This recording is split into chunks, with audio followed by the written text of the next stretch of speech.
Estamos iniciando mais um programa Saúde em Dia. Nossa convidada de hoje, doutora Laura Ferreira de Rezende Franco. Laura, é um prazer ter você aqui no nosso programa. Eu que agradeço, o prazer é todo meu. Ô Laura, vamos conversar um pouquinho da fisioterapia relacionado com a perda de urina, né? A fisioterapia, ela pode tratar quem tem perda de urina, ou seja, quem tem incontinência urinária? No caso aí a mulher, né? Olha, a gente tem vários tipos de incontinência urinária, né? Que é essa perda de urina. E essa que a fisioterapia mais trata, que é a comum bexiga caída, né? A gente vê que nas causas dela tem uma questão muscular muito importante. Então eu costumo dizer muito assim, imagine que o seu períneo, que é aquele músculo que segura a bexiga, é uma rede que você acabou de comprar e pendurou na parede. Então quando você é jovem, ela fica lá pendurada na parede novinha. À medida que o tempo vai passando, né, vai tendo filho, vai entrando na menopausa, é como se as pessoas fossem sentando nessa rede. Elas continuam presas na parede, mas o miolo vai ficando cada vez mais fraco. Vai ficando mais flácido, né? Vai ficando fraco. Exatamente. Então, e aí é que a fisioterapia atua, né? Fazendo exercício para colocar essa rede no lugar. Porque, infelizmente, a cirurgia pode dar um nó na ponta da rede e subir, mas o miolo da rede... o miolo permanece, a gente precisa fazer exercício. E esse controle que você faz, né, digamos assim, da famosa rede, é só com exercício, só fisioterapia, ou tem algum aparelho, alguma coisa a mais que você usa? Hoje o exercício é pouco, né? Mas depende muito de como o paciente chega pra gente. Se o paciente chega e já tem um pouco de contração muscular, sabe o que sabe do que a gente está falando, o exercício é bem-vindo e às vezes ele resolve sozinho. Agora, quando o paciente já chega perdendo muita urina, aí às vezes precisa da ajuda de alguns aparelhos, e esses aparelhos é como a gente usa... São aqueles populares choquinhos da fisioterapia, mas a gente faz isso via vaginal. Que é uma coisa imperceptível, né, Laura? É que na verdade é um tipo de exercício que não tem como a gente ficar olhando a paciente fazer. Então, o aparelho dá essa privacidade para a paciente, né? Ela faz o exercício e tem um pouco de intimidade, a sua intimidade preservada. Laura, como que é a atuação então da fisioterapia, por exemplo, nas pacientes que quando tosse perde um pouquinho de xixi? Há condições de corrigir isso? Há muita condição, né? A gente sempre avalia isso junto com o médico, né, ou urologista ou ginecologista, para ver se esse caso da perda de urina ainda é um caso que dá para fazer esse tratamento ainda na clínica, não precisa de cirurgia. A grande maioria dos casos não precisa. Então, quando a pessoa perde urina, o que é? Ela faz uma força, né, que somada com a força da bexiga dela, essa musculatura não consegue vencer e aí a pessoa perde. A ideia é fazer o exercício para que essa pressão da musculatura seja maior do que essa pressão que vem da tosse. E aí a pessoa tosse e consegue segurar. Quanto tempo mais ou menos gira em torno desse tratamento? Olha, em 6 sessões a gente já tem uma ideia se vai dar certo ou não, né? Não é um tratamento muito longo. Então, às vezes a gente vê, as pessoas ficam com a gente às vezes 2, 3 meses, mas não todo dia. Porque a intenção é que a paciente aprenda a fazer, porque isso é exercício. Se ela fizer na fisioterapia e nunca mais fizer, dali um tempo ela volta com uma queixa igual. Agora, ela faz, aprende, porque é uma coisa muito simples, todo mundo aprende. No começo as mulheres acham que não vão aprender, mas todo mundo aprende. E aí elas continuam fazendo em casa o exercício e aí o problema está resolvido. O que é muito mais tranquilo, né? Quer dizer, em 5, 6 semanas está praticamente resolvido o problema do que ser submetida a uma cirurgia, né, Laura? É claro, com certeza. Laura, quais os recursos da fisioterapia para essas pacientes que perdem urina? Bem, a gente tem como recurso a eletroestimulação intravaginal que eu comentei, tem os exercícios e a gente tem uns cones intravaginais, que são uns pezinhos que a gente usa dentro da vagina da paciente, para que ela possa fazer exercício em pé, subindo escada, pulando. A gente reproduz o peso, como se a pessoa estivesse numa academia, colocasse um pezinho no braço e estivesse fazendo um esforço. Laura, desculpa, esse pezinho é só na hora do exercício. O paciente não precisa ficar o dia todo com esse pezinho. Não, na verdade, o recomendável é que ela fique 15 minutos por dia. É um kit, o kit nacional, são 5 cones diferentes, com pesos diferentes. Então, à medida que a pessoa vai melhorando, a gente vai aumentando o pezinho. Inclusive, é um kit que a pessoa pode ter na casa dela, depois que ela recebe a alta da fisioterapia, ela pode continuar fazendo. Então, esse kit de cada paciente não é um kit da clínica, né? Na verdade, um kit de cada paciente adquire. A gente na clínica até pode esterilizar, mas o recomendado, né, pelo fabricante é que cada um tem o seu kit. Agora o kit também não é caro, é acessível a toda a população. Que é muito mais tranquilo do que realizar uma cirurgia, como falamos anteriormente, né? Com certeza. Laura, nós vamos fazer um breve intervalo e já voltamos com o programa Saúde em Dia. Voltamos com o programa Saúde em Dia e hoje com a presença da fisioterapeuta doutora Laura. Laura, o paciente que perde urina, né, ela pode ser evitada a cirurgia só com a fisioterapia? Eu sei que você já comentou alguma coisa nesse sentido, mas assim, não é provisório o tratamento da fisioterapia? Não é provisório. Na verdade, a gente sempre faz uma avaliação conjunta com o médico. Então, a fisioterapia, não é recomendar que o paciente chegue lá sozinho e fale, olha, eu gostaria de fazer fisioterapia para parar de perder urina. O indicado é que ela passe pelo médico, ou pelo ginecologista, ou pelo urologista, que vai fazer uma avaliação clínica, até da onde vem, né, essa perda de urina e as condições de um tratamento que não seja cirúrgico. Chegando na fisioterapia, essa paciente também é avaliada a condição muscular dela, e uma vez bem feito o tratamento, ele é resolutivo, ele cura mesmo, para de perder. Resolveu. Agora, isso é exercício. Se o paciente receber alta e nunca mais fizer exercício na vida, ela vai voltar a perder. Lógico, vai depender também exercício do aquilo, empenho de cada um. É, né? isso é que nem na academia para ficar musculoso. Você fica 3 meses, você para 1 mês e meio, a musculatura já voltou novamente. Então, depende muito também do trabalho da paciente. Laura, explica para os nossos telespectadores, essa perda de urina faz parte do envelhecimento normal de cada pessoa ou não? Perder urina não faz parte do envelhecimento. Muita mulher tem perda de urina, então as pessoas costumam associar, né, envelhecer com perder urina. Mas isso não é uma verdade, as coisas não são parceiras. Eu até quando vejo assim, umas propagandas absorventes para pessoa que vai ficando mais velha, para incontinência urinária, quer dizer, é uma judiação isso, né? Porque é tratamento simples, né, que tem bons resultados, não cirúrgicos, né, e a pessoa não precisa ficar convivendo com isso. Eu vejo também que muitas mulheres têm vergonha de dizer isso para o seu médico, porque acha que faz parte do envelhecimento, então aceita aquilo, vai na consulta e não conta. Né? Aí quando cria coragem de contar, às vezes descobre que a solução era muito mais acessível, né? Muito mais fácil do que ela imaginava. As causas, você comentou agora do envelhecimento. Quais as possíveis causas então dessa perda de urina, Laura? Olha, o primeiro fator de risco, né, é parto vaginal. Né? Então, mulheres que têm parto normal têm maior chance. Outra causa é a menopausa, né? Porque são músculos que dependem muito do estrógeno, que é um hormônio que a mulher vai perdendo aí quando vai entrando na menopausa. Agora, obesidade é fator de risco, tosse crônica, por exemplo, quem fumou muito, tosse muito, quem tem rinite alérgica, espirra muito, as pessoas que são mais obesas, né? A própria gravidez em si já é fator de risco, porque aumenta o peso, a musculatura tem que sustentar.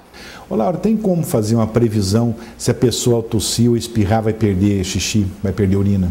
Na verdade, a pessoa nunca começa perdendo muita urina, né? A gente costuma graduar a pessoa que perde uma gota, a pessoa que molha a calcinha e a pessoa que perde urina escorrendo pela perna. Ninguém começa perdendo urina escorrendo pela perna. De montão, né? Sempre com ela gradativo, vai começar né? pouquinho e aí a pessoa às vezes não dá bola. Fala, eu perdi sem querer, por exemplo, quando eu tava, que é tossir, espirrar, dar gargalhada é muito comum. Às vezes está numa rodinha de amigos. Às vezes está com a bexiga cheia, né? Não quer dizer que a pessoa está com a bexiga caída, né? Exatamente. E a gente tem que também diferenciar. Não é o fato de beber muita ou pouca água que faz com que a pessoa perca a urina. Às vezes as pessoas falam, mas eu não estou bebendo água, eu não sei por que eu tosso e perco, né? Mas as coisas não são relacionadas. Pode beber quanta água quiser, né? Se a musculatura estiver forte, vai tossir e não vai acontecer nada. E o que são esses exercícios de períneo, Laura? O exercício de períneo, a maneira mais fácil de entender é assim. A mulher para, né, fecha o olho e pensa assim, imagina que eu estou fazendo xixi. Segura o xixi, solta o xixi. Isso é o exercício de períneo. Agora, só uma ressalva, não pode fazer isso enquanto estiver fazendo xixi. Porque a urina fica um pouco retida, favorece a infecção urinária. Exatamente, fica aquele resíduo urinário que vai favorecer, então, né, tem que fazer, é só imaginar o ato de estar fazendo xixi, mas não fazer, né, enquanto está fazendo xixi propriamente dito.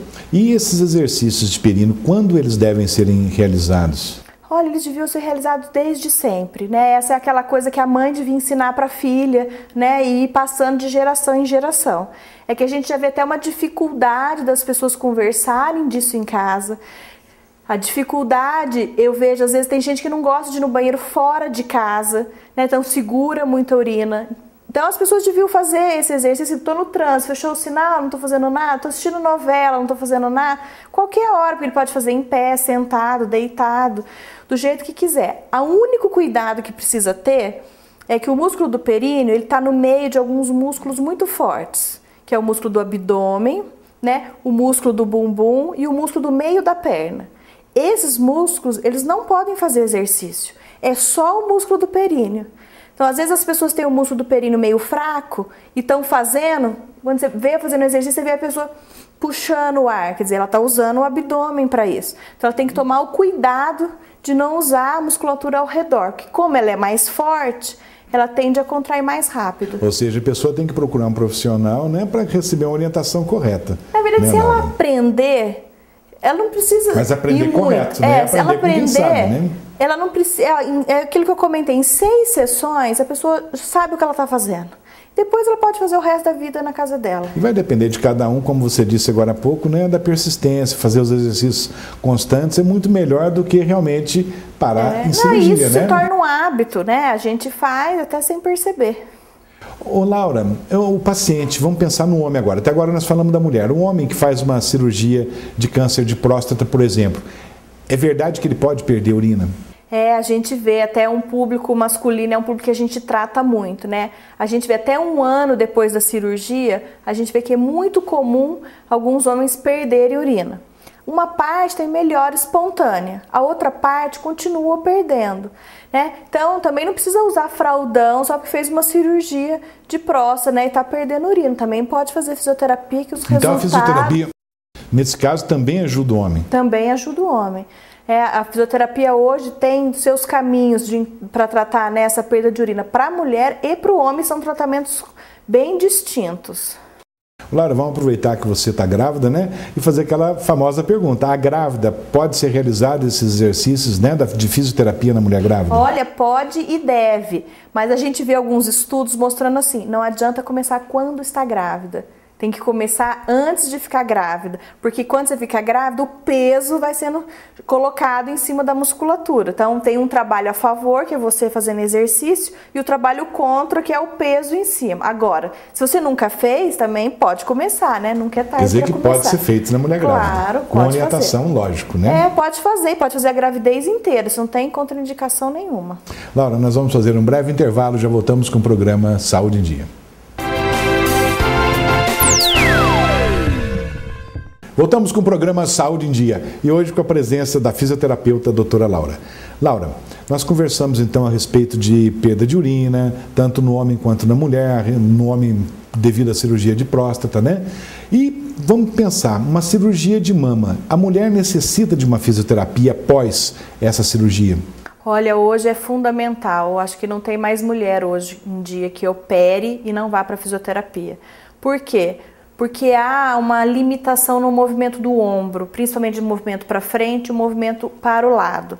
Se fizer fisioterapia, fica perfeito o braço. Você nem consegue perceber que a mulher foi operada. Isso a gente falando em câncer de mama, né? Falando também na retirada total da mama, né? Na verdade, nem só da retirada total. né? Pode até ser assim, só um pedaço. Para dar essa dificuldade no ombro, precisa ter mexido nos gânglios debaixo do braço. Porque tem muita musculatura aqui. Ou às vezes porque a mulher saiu com um dreno do hospital. Então isso dá uma dificuldade de movimento. É muito comum a gente ouvir falar, vai operar a mama, seu braço vai ficar imprestável. Você nunca mais vai mexer. Normalmente o pessoal comenta isso mesmo, né? Fica com o braço inchado, não pode mais fazer isso, aquilo, né? Tem toda a limitação, né? E a gente vê que, não, fazendo fisioterapia, em 1 mês no máximo, a movimentação do braço está perfeita, de você não perceber que a pessoa fez. Agora, essa questão do inchaço do braço também é outro mito, porque a gente sabe que em torno de 30% das mulheres é que tem esse braço inchado, quer dizer, a chance de não inchar é bem maior do que a chance de inchar, né? Então tem alguns cuidados para tomar, mas nada assim que preocupante. E exceto a cirurgia de câncer de mama, por exemplo, a cirurgia de colocar uma prótese, por exemplo, na mama, há também a necessidade de uma fisioterapia? Olha, quando é uma cirurgia estética, por exemplo, que colocou uma prótese na mama, não há uma necessidade específica pela movimentação do braço. Né? Essas pacientes acabam indo para fisioterapia porque a região incha, então elas vão fazer drenagem linfática e tal. E a prótese tem que ter o cuidado, porque o braço realmente não pode mexer na amplitude total, senão pode correr o risco da prótese deslocar, né, do lugar que o cirurgião colocou. Agora, algumas pacientes, é pouco comum, mas acontece, tem alguma limitação do ombro. Aí essas pacientes precisam mesmo de exercício. Né? Você podia comentar um pouquinho com os nossos telespectadores, então, tipo assim, do ponto de vista funcional, quais os problemas mais causados pela cirurgia de câncer de mama? Olha, os problemas que a gente vê que tem maior impacto para a pessoa são os movimentos funcionais do ombro. Então é pegar uma lata em cima do armário, é colocar uma toalha em cima do box, é fazer qualquer movimento que seja acima dessa linha da visão das pessoas. Ela tem dor ou ela perde a força? Não, ela perde a amplitude mesmo, né? Quer dizer, essa angulação. Tem limitação nos movimentos, exatamente. Né? Ela não fica fraca. E é um pós-operatório que também não tem dor. Quando o paciente começa a perder a força ou começa a se queixar, tá doendo, você pode saber que alguma coisa não vai bem. Por exemplo, eu tô com muito medo de mexer meu braço, então eu saio com ele grudado no meu corpo.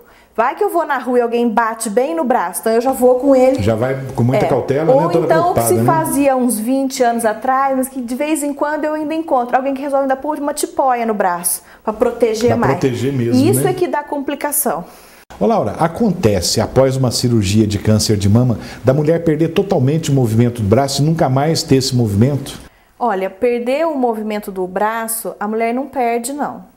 A única coisa que acontece é que a articulação do ombro, como qualquer articulação do corpo, com 15 dias sem movimento, ela começa a perder um pouco, né, a capacidade dela de se mexer. Então a gente precisa manter esse movimento. Como todo o nosso organismo, como todo o nosso corpo, né? Ficar parado um tempo vai perdendo a mobilidade. Vai perdendo a mobilidade. Então a gente vê algumas perdas importantes de movimento com pessoas que não fizeram fisioterapia e ficaram com medo de mexer o braço. E anos depois aparecem realmente sem mexer o braço. Mas isso assim é uma complicação, uma paciente também que foi mal orientada. E fica com aquele medo, né, de perder os movimentos. Exatamente, e aí acaba perdendo mesmo. Nem perde mesmo, né? Agora, da cirurgia em si, não há uma perda total. Existem algumas lesões, mas o paciente nunca perde o movimento, né, abaixo dessa linha do olho. Às vezes ele perde acima, que é cada vez mais raro. Ou seja, complicação a gente vê em todas as áreas, todas as cirurgias, né? Mas graças a Deus é uma coisa mínima, né? Esse risco é muito pequeno. Exatamente. Olá, nós podemos chamar nossa repórter então para ver algumas perguntas dos nossos telespectadores? Vamos lá, primeira pergunta. Qual o objetivo da fisioterapia pré-parto? Olha, Renata, fazer fisioterapia pré-parto, posso dizer até por mim, né? Ela te dá uma condição de gravidez muito melhor. Você tem mais facilidade de movimento, mais facilidade para respirar e principalmente para dormir, levantar, continuar suas atividades normais. Próxima pergunta. E eu queria saber se a drenagem linfática pode ser feita por grávidas. Pode. A grávida, ela não tem grandes limitações. Né? O que acontece? As pessoas têm medo de fazer exercício, especialmente no comecinho da gravidez. Fala, porque eu posso perder meu bebê se eu estiver fazendo, né, ou drenagem ou exercício. Na verdade, o primeiro trimestre, né, que são essas primeiras 12 semanas, há um risco maior mesmo de aborto espontâneo, né? Mas não relacionado ao exercício. Claro que o exercício tem que fazer de maneira adequada para a gestante, assim como a drenagem linfática. Então, a drenagem linfática, para que ela serve? Ela serve para desinchar. Então, a indicação maior dela é no finalzinho da gravidez, né? Quando tem algumas mulheres que incham muito. Ou seja, todos devem procurar um profissional para receber uma orientação. E principalmente a mulher grávida, né, Laura? Exatamente. Não é em qualquer momento da gravidez que ela vai fazer, exatamente, né? E ela pode fazer, inclusive, assim, exercício na água, ela pode fazer exercício numa academia, ela pode fazer pilates, né? Claro que sempre vale uma conversa do fisioterapeuta com o obstetra para ver se realmente a gravidez está correndo tranquilamente. Tudo bem. Mas estando tudo bem, por que não, né? Por que não? Próxima pergunta. A fisioterapia, ela ajuda no parto normal? Olha, Alexandra, a fisioterapia ela ajuda na gravidez e ela ajuda no parto. A opção de parto normal ou parto cesárea é uma opção do seu médico, né, com a própria paciente. Então, o fato de fazer fisioterapia não dirige para lado nenhum, né, vai de acordo com as condições aí da gestação. Próxima pergunta. Qual é o papel da fisioterapia no caso de bexiga caída? Bem, dona Sônia, como a gente já disse, né, a fisioterapia na bexiga caída é uma questão assim, fazer o exercício e colocar a musculatura para cima para que ela tenha condições, né, de ser mais forte do que a pressão que vem de cima de uma tosse, de uma risada, de um espirro, por exemplo. Próxima. E eu gostaria de saber a respeito dos exercícios de fisioterapia, se eles resolvem o problema de bexiga caída ou não. Olha, eles resolvem especialmente esse problema que comumente conhecido de bexiga caída, mas essa perda de urina que vem pelo esforço, né? Que seria essa tosse, risada, pegar um peso, dar um pulo, por exemplo, ao fazer exercício na academia. Existem outros tipos de perda de urina, então é importante ver qual é o tipo, né, de problema que está causando essa perda. Agora, se for esse por esforço, resolve sim. Próxima pergunta. Existe algum aparelho fisioterápico para esse tipo de tratamento de bexiga caída?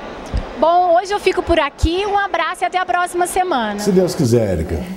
Bem, existe sim, além daqueles que eu comentei, ainda tem um outro que nós chamamos de biofeedback, que é um aparelho que a paciente tem condições de colocar na mão e ele sobe com luzes coloridas e o paciente vai vendo a própria contração muscular para ver se ela está fazendo certo ou não. Então é uma maneira do paciente descobrir se está fazendo certo e do profissional também acompanhar aí o exercício que está sendo realizado.